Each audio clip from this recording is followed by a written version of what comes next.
एक बार एक लड़के के मन में ये क्वेश्चन आता है कि मानव जीवन का असली मूल्य क्या है। ये क्वेश्चन लेकर वो गुरुजी के पास जाता है और उनसे पूछता है।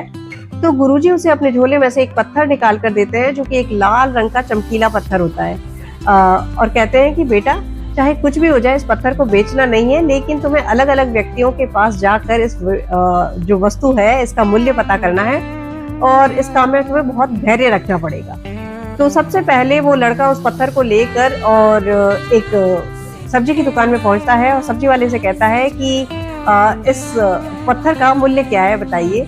तो सब्जी वाला उस पत्थर को अपने हाथ में लेता है, उसे घुमा फिरा के देखता है और कहता है कि इस पत्थर के बदले में तुम्हें एक बोरा आलू दे सकता हूँ।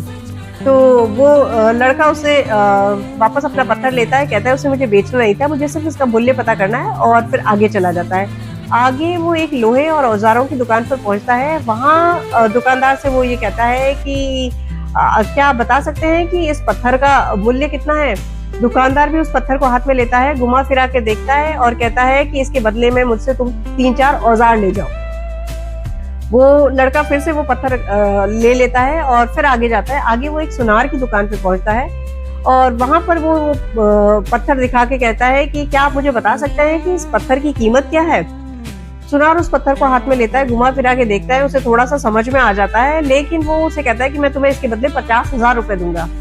तो लड़का कहता है कि मुझे इसको बेचना नहीं है। तो सुनार अपनी रेट बढ़ा कहता है ठीक है, मैं इसके बदले तुम्हें 2 करोड़ दूंगा। तब लड़का कहता है कि नहीं, मेरे गुरुजी ने इसे बेचने से मना किया है। और फिर वो लड़का उस पत्थर को लेकर एक जौहरी के पास पहुंचता है। जौहरी जब उस पत्थर को देखता है, उसकी आंखों में एक चमक आ जाती है और सबसे पहले वो एक मखमली कपड़े पे उसको रखता है, उसकी चारों तरफ परिक्रमा करता है और पूछता है ये बेशकीमती रूबी तुम लाए कहां से हो। पूरी दुनिया का सारी दौलत लुटा कर भी इस पत्थर को नहीं खरीदा जा सकता, इसकी कीमत जो इतनी ज्यादा है। अब लड़के को कुछ कुछ समझ में आने लगता है। वो पत्थर लेके फिर से अपने गुरुजी के पास पहुंच जाता है और सारी बात बताता है। तो गुरुजी कहते हैं कि हाँ, बिल्कुल सही है यही बात कि हमें जो हमारी जिंदगी का मूल्य है वो भी ऐसा ही है। समय लगता है, लेकिन सिर्फ सही पर्सन ही इसकी सही वैल्यू जान सकता है।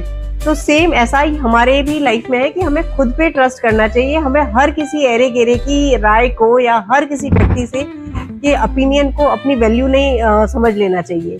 हम सही समय आने पर सही व्यक्ति हमारे पास पहुंचता है और वही हमारी सही वैल्यू हमें बता सकता है। उससे पहले हमें अपना ध्यान रखना है, अपनी वैल्यू पे और अपने आप पे ट्रस्ट करना है। Thank you.